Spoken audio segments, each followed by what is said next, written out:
Bien, vamos a comenzar entonces. Vamos a comenzar hablando de autoinductancia e inductancia mutua, ¿verdad?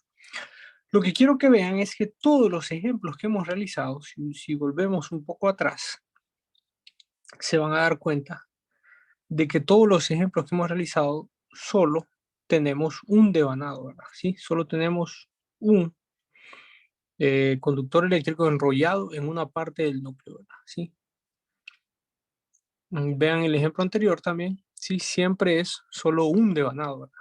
Yo no sé si se han preguntado qué pasaría si ustedes se enrollan sobre otra parte del núcleo, en otro lado del núcleo, enrollan otro conductor eléctrico, ¿verdad? Y hacen que fluya corriente sobre él.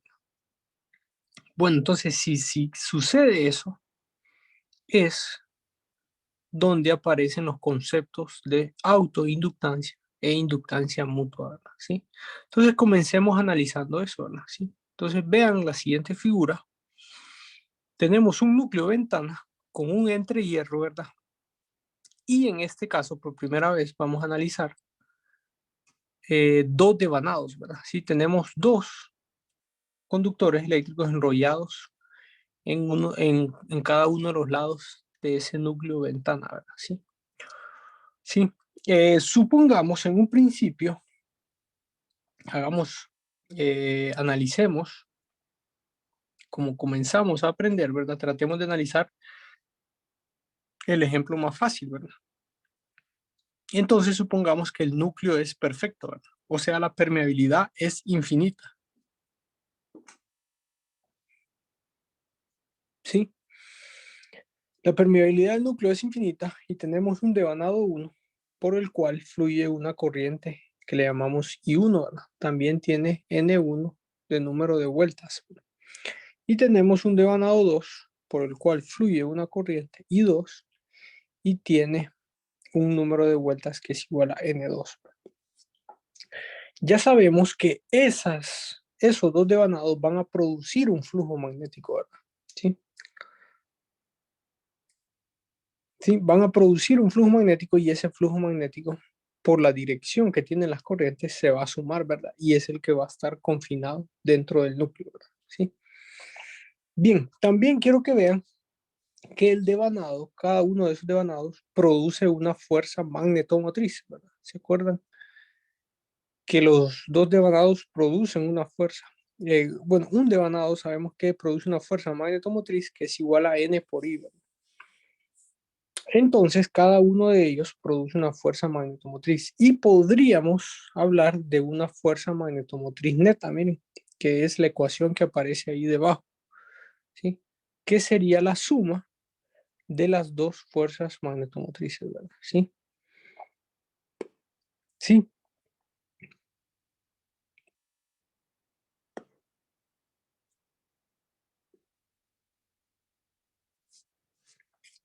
Bien, entonces sigamos analizando.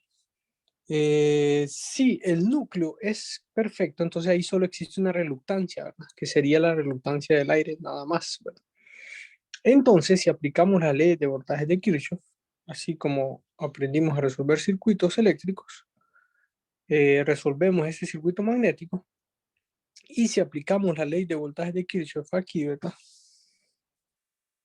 Y deseamos encontrar a qué es igual ese flujo magnético que está dentro, entonces podríamos definirlo como esta ecuación, ¿sí?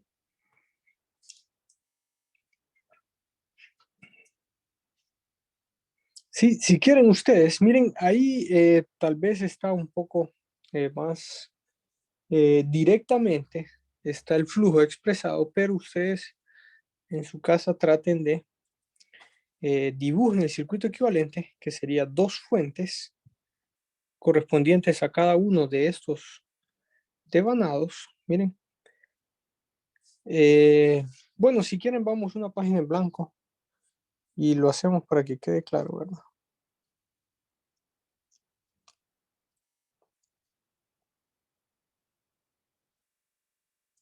Tenemos dos devanados, ¿verdad? Sí. Entonces tenemos este núcleo que es simétrico, ¿verdad? Lo único que yo no lo estoy dibujando. Y tenemos dos devanados ahí, ¿verdad?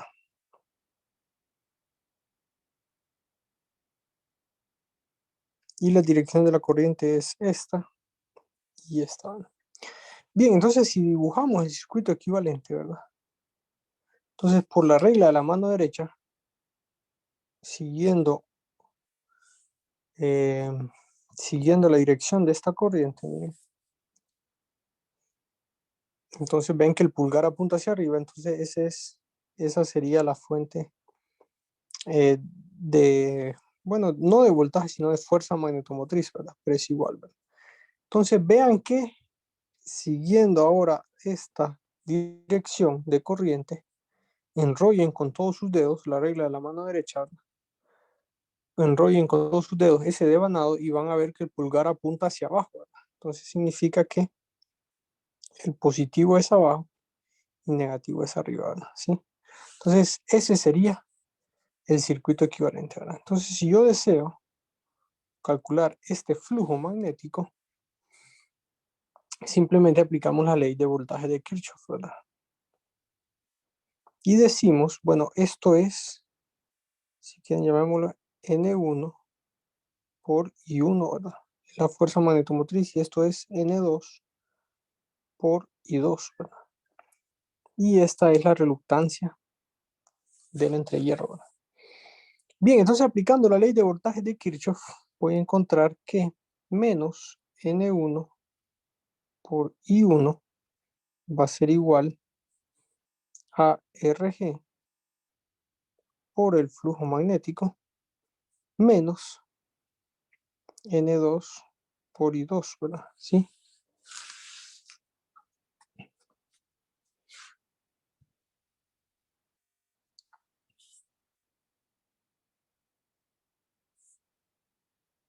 Sí. Entonces, si despejamos para el flujo magnético, ¿verdad? Va a ser igual a, entonces, N2 por I2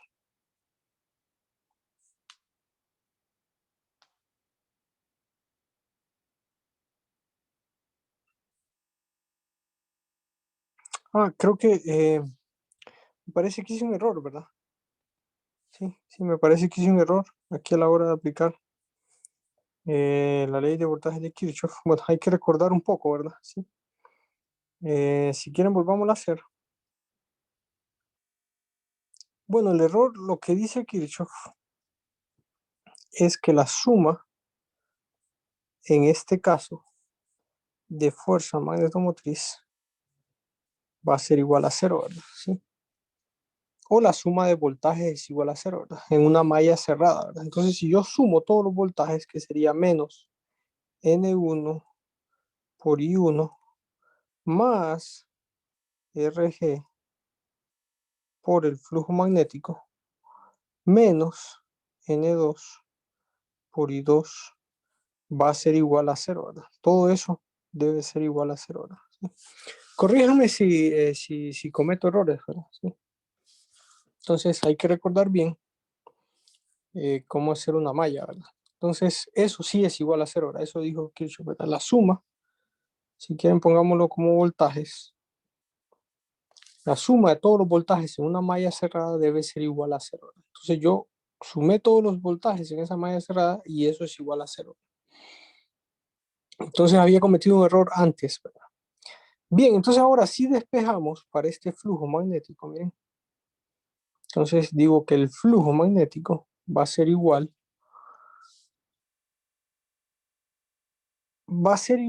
a, entonces, N2 por I2 más N1 por I1, ¿sí? Y todo eso sobre RG, ¿verdad? ¿Sí? Sí. Sí, me parece que está bien, ¿verdad? Bien, ahora sabemos que RG puede ser escrita en función de las dimensiones del núcleo o del circuito magnético, entonces simplemente es G sobre mu sub 0 por el área transversal, ¿verdad? Entonces, si yo sustituyo eso, ¿verdad? Me quedaría el flujo, entonces al final quedaría el flujo magnético, va a ser igual a mu sub 0 por A por N2 sobre I2 más N1 por I1 y todo eso sobre G, ¿verdad? ¿Sí? Sí, entonces esa sería la expresión a la que queríamos llegar, ¿verdad? Bueno, esa es la expresión del flujo magnético, ¿verdad? ¿Sí? ¿Alguna duda? ¿Alguna pregunta con lo que acabo de realizar? Ingeniero, yo solo tenía una pregunta. Sí.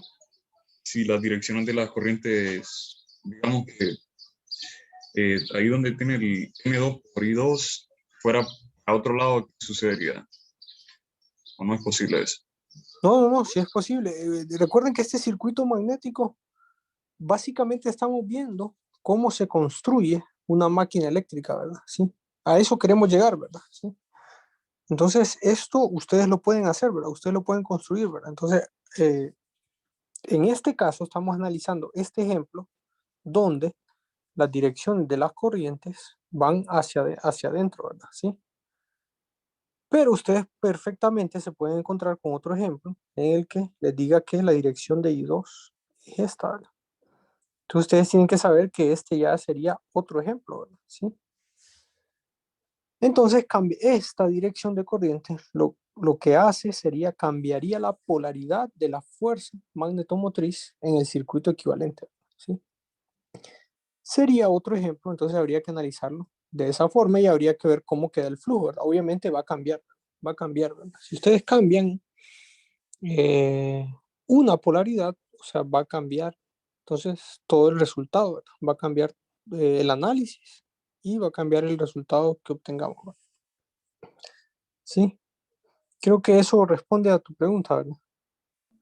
Sí, muchas gracias.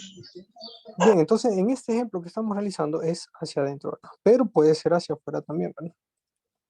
Y entonces ahí simplemente hacemos el análisis hacia afuera, que sería cambiar la polaridad de esta fuerza magnetomotriz, ¿verdad?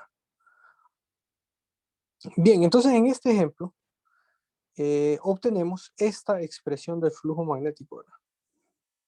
Entonces esta es la expresión del flujo magnético que obtenemos y esa es la expresión que también aparece en la presentación, ¿verdad? ¿Sí? Entonces volvamos a la presentación, miren, es exactamente la misma expresión, ¿verdad? Bien, ahora, ¿qué les parece si calculamos el flujo disperso en la bobina 1, ¿verdad? Si tenemos dos devanados, ¿verdad? Entonces, cada uno de los devanados va a tener un flujo disperso, ¿verdad? Miren, lambda 1 y lambda 2, ¿verdad?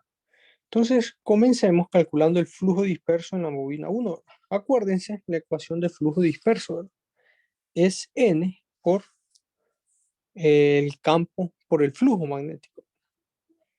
Entonces, si calculamos el flujo disperso, que sería N por toda la expresión que encontramos aquí arriba, entonces eso nos quedaría la siguiente expresión que ustedes ven ahí, ¿sí? Ahora, en esa ecuación, fíjense que en esa ecuación ya está definido implícitamente lo que es autoinductancia y lo que es inductancia mutua. Entonces, solo démosle el nombre, ¿verdad? Entonces, vean que el flujo disperso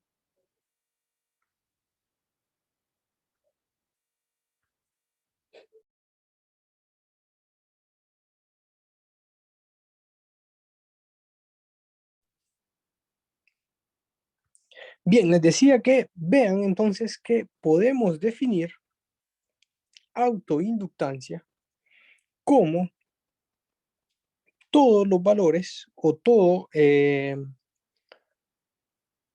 todas las letras, ¿verdad? Que multiplican a I1, ¿verdad? ¿Sí? ¿Sí? ¿Sí? Entonces, pues, a toda la expresión que está multiplicando I1 le vamos a llamar autoinductancia. inductancia, ¿verdad? Y a toda la expresión, miren, que multiplica I2, le vamos a llamar inductancia mutua. Entonces, ese flujo disperso, miren, lo podemos escribir como la siguiente ecuación, ¿verdad? L11 se refiere a la autoinductancia y L12 se refiere a la inductancia mutua. Y los subíndices les ayuda a ustedes a recordar eso. L11 se refiere a la inductancia generada por la bobina 1 sobre sí misma, ¿verdad? ¿Sí? Sobre el devanado 1, ¿verdad? Por eso L11 es la inductancia generada por el devanado 1 sobre el devanado 1, ¿verdad? Entonces le llamamos inductancia, autoinductancia es el nombre, ¿verdad? L11, ¿verdad?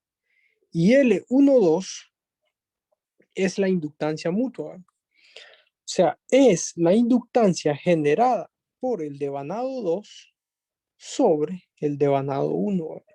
¿Sí?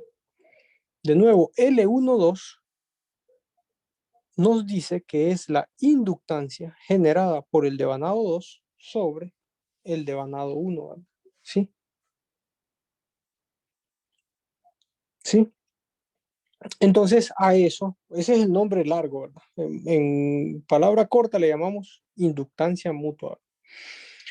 Bien, y eso sucede porque miren que I1, si I1 vale 0, entonces no existiría este término, ¿verdad? Y si no existe ese término, entonces no habría autoinductancia, ¿verdad?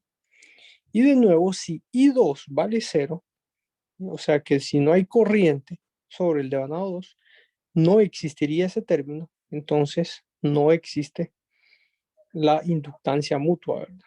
¿Sí? ¿De acuerdo? Bien, entonces esos dos términos, uno es autoinductancia y el otro es inductancia mutua, ¿verdad? Creo que en la siguiente slide, aquí, ¿verdad? Está un poco, bueno, está gráficamente mejor expresado, ¿verdad? ¿Sí? Entonces ahí pueden ver que todo lo que multiplica, ahí uno le llamamos autoinductancia y todo lo que multiplica ahí dos le llamamos inductancia mutua, ¿verdad? ¿Sí?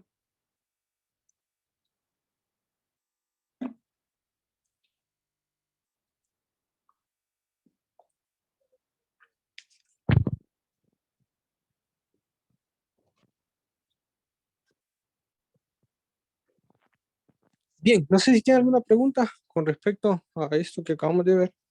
Si tienen alguna duda.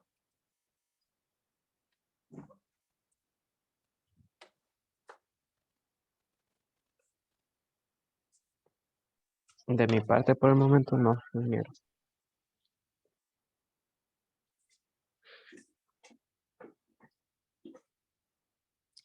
Bien, entonces, como conclusión, bueno, antes de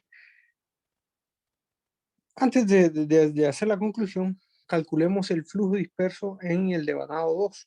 Calculamos el flujo disperso en el devanado 1 y ahora calculemos el flujo disperso en el devanado 2.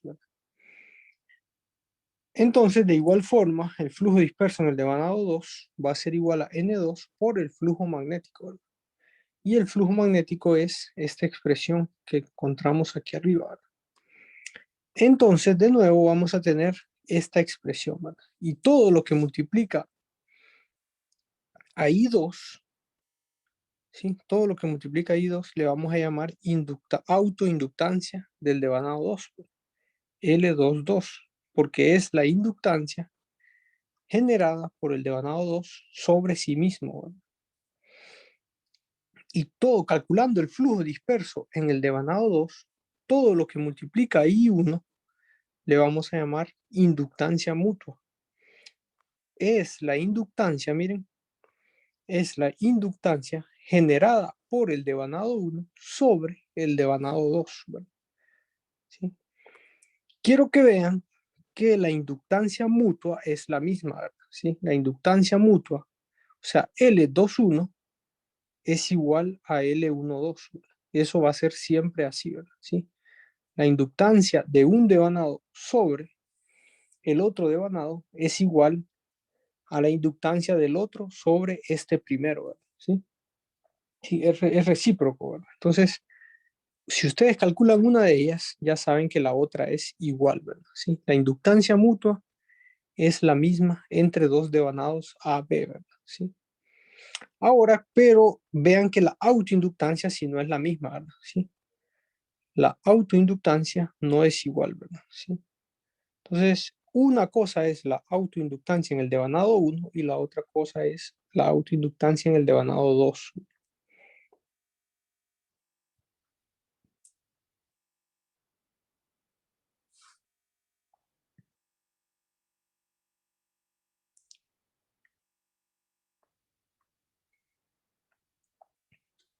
Bien, vamos a decir, como conclusión, vamos a decir que al fluir una corriente por un devanado, ustedes ya saben que genera un flujo magnético, ¿verdad? Y ese flujo magnético va dentro, confinado, dentro del material ferromagnético, ¿verdad? Dentro del núcleo, ¿verdad?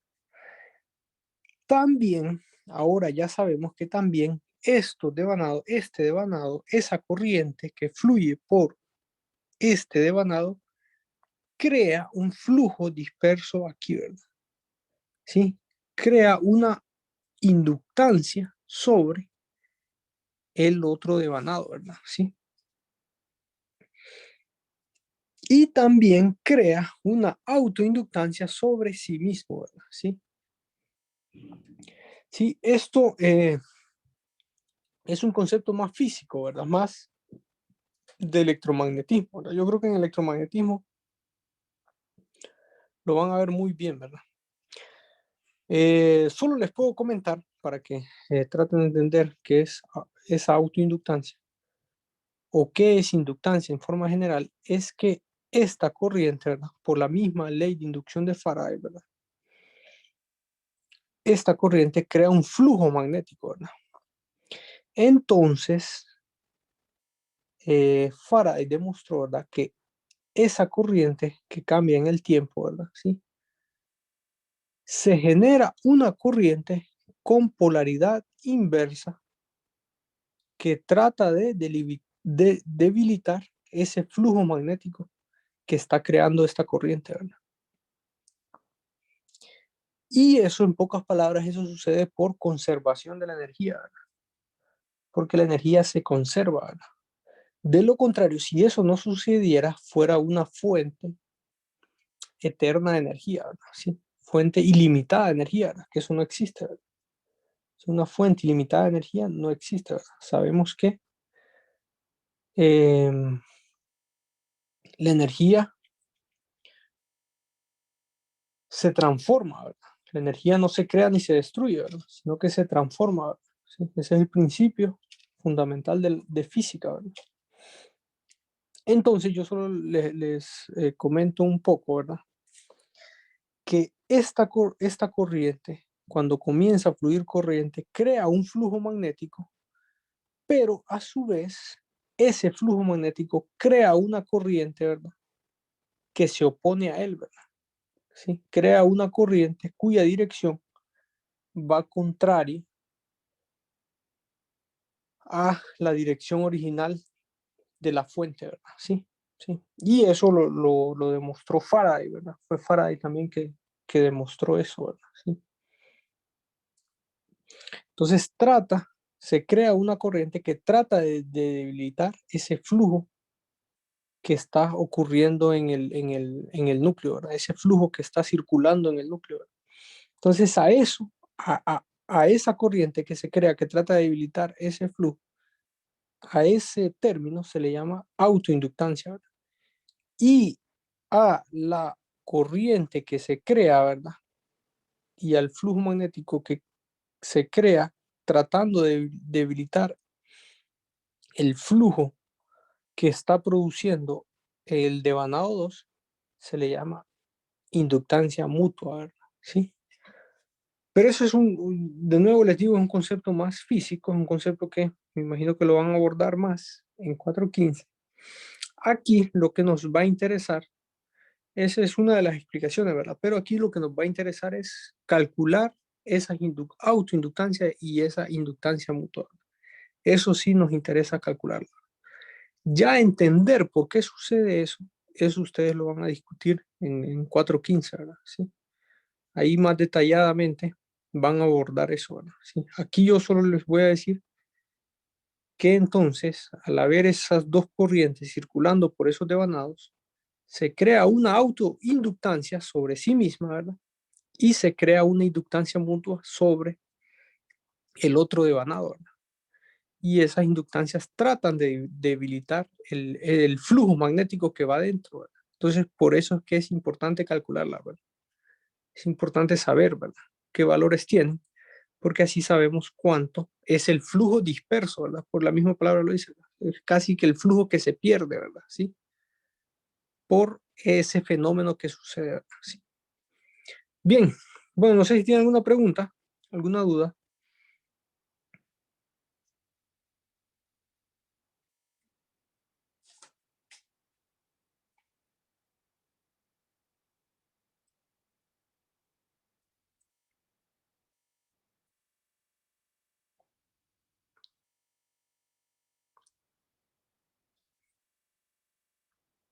Bien, si no hay preguntas con esto, ¿qué les parece? Ingeniero, ¿Sí? un compañero puso una pregunta en el chat. Ah, sí, es que disculpen que no veo aquí el chat. Vamos a ver, dice. Bueno, entonces si el núcleo, la pregunta es, ¿qué pasaría si el núcleo ferromagnético no tuviera permeabilidad infinita? Entonces habría una reluctancia ahí, ¿verdad? ¿Sí? Habría una reluctancia equivalente de todo el núcleo, ¿verdad? ¿Sí? ¿Sí? Entonces en este circuito, miren, en este circuito que yo analicé aquí, vamos arriba, miren, aparecería otra reluctancia en serie con esa reluctancia del aire o de reluctancia del entrehierro, aparecería otra reluctancia en serie, ¿verdad? Ahí, ¿verdad? ¿Sí? No sé si me entienden, si quieren se lo voy a dibujar. Entonces aquí aparecería, o la puedo dibujar aquí, ¿verdad? Aparecería esa otra reluctancia ahí, ¿verdad? Que sería la reluctancia equivalente del núcleo. Entonces habría que considerarla y habría que incluirla en el análisis, ¿verdad? Entonces habría que hacer este mismo análisis, solo que ahora con esa otra reluctancia, ¿verdad? Bien, les sugiero que hagan sus problemas de libro de Stephen o del libro de Fitzgerald, ¿verdad? Ahí hay suficiente variedad de problemas para que puedan abordar todos esos casos, ¿verdad? ¿Sí? Aquí en la clase de nuevo tratamos de ver el concepto, ¿verdad? Tratamos de entender el concepto, afianzar con un ejemplo y de ahí les queda a ustedes hacer todo el recorrido, ¿verdad? ¿Sí? Todo el recorrido para llegar a solucionar un problema de examen, que es exactamente lo que vamos a ver a continuación, ¿verdad? ¿Sí? De nuevo, todos estos problemas que hacemos nosotros son básicos, ¿verdad? Porque necesitamos afianzar el concepto, ¿verdad? Si todos los que hemos hecho, los ejemplos que hacemos aquí, son básicos, tal vez nivel intermedio, ¿verdad? Porque el objetivo es afianzar el concepto, ¿verdad? Pero en examen ya se exige un nivel de comprensión avanzado, ¿verdad? Intermedio avanzado, ¿verdad? Así que para que tengan una idea, miren, este es uno de los problemas de examen, ¿sí? Miren, este es un inciso, esta es la figura de uno de los problemas de examen, donde aparecen dos devanados, ¿verdad? Aparecen dos entrehierros y un circuito doble ventana, ¿verdad? Bueno, ahora, si ustedes lo analizan, todos esos conceptos nosotros los hemos visto en clase, ¿verdad? Nosotros vimos cómo analizar un circuito ventana, vimos cómo encontrar las reluctancias del entrehierro, ¿verdad? Vimos un problema, ya hemos visto un problema con dos devanados, ¿verdad? Es exactamente el que acabamos de hacer antes. Y veamos las preguntas, ¿verdad? Sí. Si ustedes ven las preguntas, dice encuentra el flujo magnético en los dos entrehierros, ¿verdad? Es algo que hemos estado haciendo en todas estas semanas de clase, ¿verdad? ¿Sí? Hemos estado encontrando ese flujo magnético, ¿verdad? El inciso B dice, calcule la autoinductancia de cada uno de los devanados. Entonces, la autoinductancia es lo que acabamos de aprender en esta clase. Y ese es lo que se pregunta para el inciso B, ¿verdad? Y el inciso C, miren que el inciso C y D es esta otra figura, ¿verdad? La figura B para el inciso C y D, que es la misma anterior, solo que se agrega un devanado más, que no debería ser nada nuevo tampoco, porque es simplemente agregar una fuerza magnetomotriz más, ¿verdad? ¿Sí? Que estaría ahí. Bien, entonces, les voy a dar unos 20 minutos, ¿verdad? Si quieren, para que puedan abordar, por lo menos traten de hacer los incisos A y B, y de tarea les va a quedar, ¿verdad? En la asignación les va a quedar hacer el inciso 6D, ¿verdad? ¿Sí? Bien, entonces les voy a dar, de nuevo les voy a dar unos 20 minutos para que traten de abordar este problema, ¿verdad? Solo les digo que ya con lo que hemos visto, ya podemos evaluar, y de hecho vean que este circuito, este ejercicio vale 40 puntos de examen, ¿verdad? Entonces ya con lo que hemos visto podemos evaluar 40 puntos del examen que vamos a realizar, ¿verdad? Con todos los conceptos y el contenido que hemos visto ya podemos evaluar 40 de 40 a 50 puntos de examen. Entonces, en este momento no es necesario que lo hagan correctamente, ¿verdad? ¿Sí? En este momento no es necesario eso. Pero sí es necesario que sepan cómo abordarlo, ¿verdad? Tienen que tener una idea de cómo abordarlo, tienen que tratar de hacerlo, ¿verdad? Y ya en el momento que realicemos el examen, sí deben de saber resolverlo de forma correcta, ¿verdad?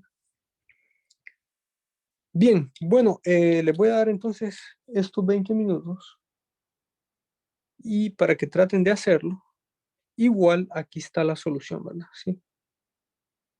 Ahí aparece la solución, ¿verdad? Entonces, igual en la presentación está la solución, pero me gustaría que ustedes eh,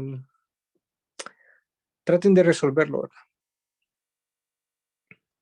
Bien, no sé si tienen alguna pregunta de este problema.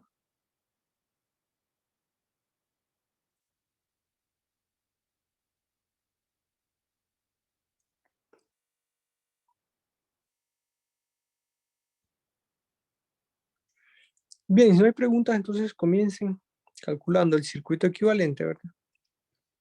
Comiencen viendo cuántas reluctancias hay y comiencen calculando esos valores de reluctancia. Bien, voy a entonces